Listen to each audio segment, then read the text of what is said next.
Sobre a questão de ruptura institucional, na verdade, a ruptura institucional já aconteceu, né?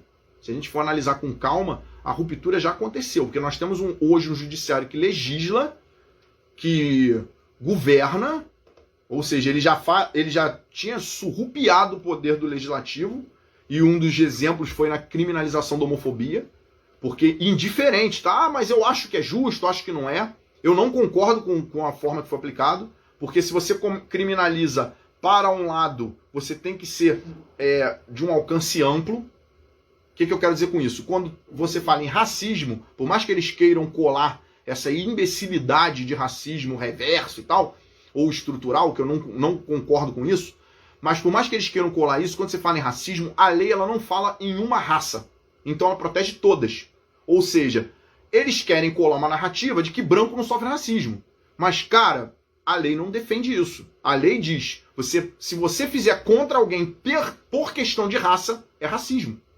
Ou seja, se você demite alguém só pela raça dele, não importa qual, é racismo.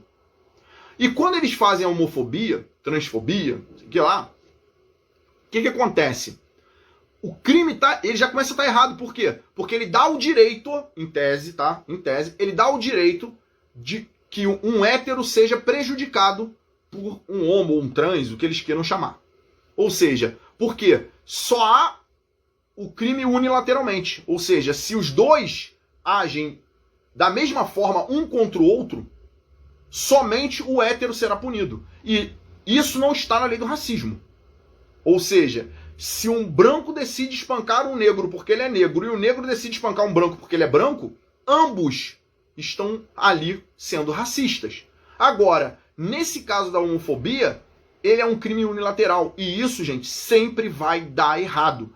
Por quê? Porque ele vai colocar poderes e não direitos, não proteção para um grupo. E esse grupo tem uma tendência natural de abusar desses poderes. Não porque o cara homossexual vai abusar, mas lideranças vão abusar. É por isso que eles tentam superestimar a homofobia e a transfobia.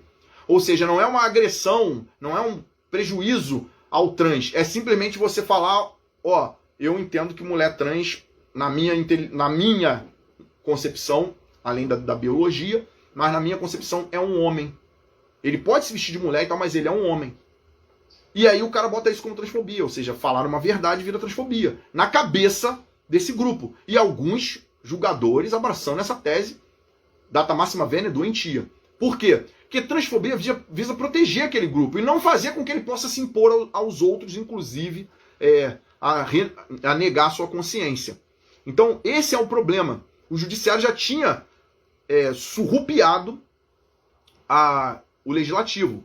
E, indiferente do que eu falei sobre o crime, você pode até concordar com transfobia, a discussão, o debate tem que ser feito pelo legislador, que foi eleito para esse fim. Da mesma forma que é o aborto, a ligação de droga, você tem que discutir isso no legislativo, tá?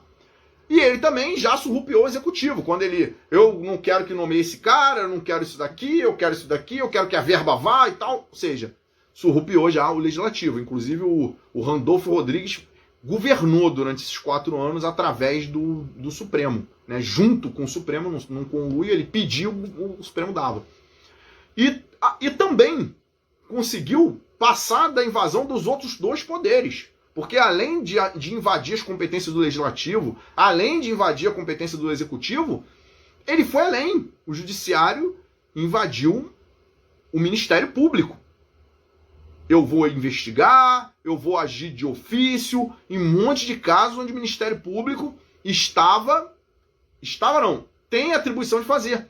E um dos argumentos, que é também doentio, e aí tem um procurador de justiça aqui do Rio de Janeiro, que ele fala muito bem explicando sobre isso, porque quando ele é questionado por uma apresentadora, que realmente delira ao vivo, sobre a questão de, mas se o Ministério Público não está fazendo o papel dele, o Judiciário tem que fazer.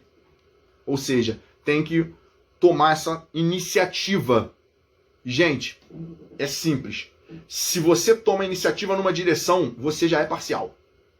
Você já está indo em uma direção. E o Judiciário, ele tem que ser passivo, ou seja, ele tem que ser inerte justamente para que, quando provocado, ele seja imparcial, ou seja, ele não pode jogar em um time, ele não pode tocar em um time. Até aí vamos voltar lá para o início que eu falei de futebol, né? Até no futebol isso é uma regra. Você pega o Brasil vai jogar contra Camarões, se eu não me engano. O árbitro e os auxiliares não podem ser nem brasileiros, nem camaronenses. Você não pode botar um camaronês ou um brasileiro para apitar o jogo. Ou seja, até no futebol, esse elemento é básico. Brasil e Argentina, eu não vou botar um árbitro argentino nem um árbitro brasileiro. Eu tenho que botar um cara de um outro país. Porque isso não faz sentido, senão ele torce. Então, o judiciário ele tem que ficar parado justamente porque se ele parte, ou seja, se ele toma uma iniciativa, ele se maculou, já tem posicionamentos. E aí, é por isso que o Ministério Público, ele vai, o nome já diz, promover justiça. Por isso que o nome é promotor de justiça. Ou procurador, né? Que procurador é quem tem a procuração da justiça, ou seja, promover a justiça, ter a procuração de ir atrás de justiça. Então, nesse caso, essa apresentadora ela questiona se pela inércia do Ministério Público não poderia ser substituído. E o procurador aqui do Rio de Janeiro, ele fala de uma forma bem simples e cirúrgica. Não! Por quê? Porque senão os processos que estão todos parados na justiça, Renan Calheiros que o diga, deveriam então fazer o quê? O promotor vai lá e julga? O presidente vai lá e julga? Um deputado vai lá e julga? Não, quer saber? Pô, aquele cara ali tá cheio de crime nas costas, vamos julgar ele aqui, pô. Vamos juntar aqui 11 deputados aqui, vamos juntar 11 senadores, né? Vamos deferir a liminar, aquele cara que tá esperando um remédio lá, vamos deferir a liminar aqui, o próprio presidente. O promotor, não, eu denunciei, você não julgou, você tá perdendo tempo, então eu vou condenar. Não vou esperar prescrever. Mas aí ninguém pode avançar no judiciário. Mas ele avança em todo mundo. Ou seja, estamos num momento onde um poder ele está sofrendo uma hipertrofia, ou seja, ele está se agigantando. Isso é proposital, tá? Isso é proposital. Por quê? Porque ele é um poder que justamente não se deixa questionar. Que justamente está fazendo o que tem feito agora. Se me questionar, eu multo. Se me questionar, eu prendo. Se me questionar, eu boto a polícia atrás. É lamentável, mas infelizmente é o que está acontecendo.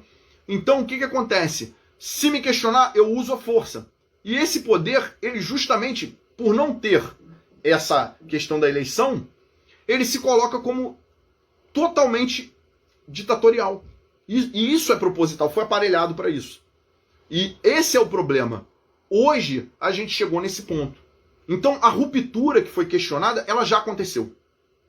Já houve uma ruptura. E o pior, pelo poder que tem que ser justamente o freio principal, porque fica na inércia, fica se mantendo passivo, foi justamente esse poder que faz essa ruptura. Claro que encorajado por parte do Legislativo, por muita gente de outros poderes, mas ele avança nesse sentido. O correto do judiciário, ele é aquele cara que está dormindo e quando tem um estresse, chama ele aqui. Você que não estava no local, ou seja, você não é envolvido, você não estava brigando pela coisa, decide quem tem razão. Agora, se o judiciário tem interesse na coisa, acabou o judiciário. Então, ruptura já aconteceu.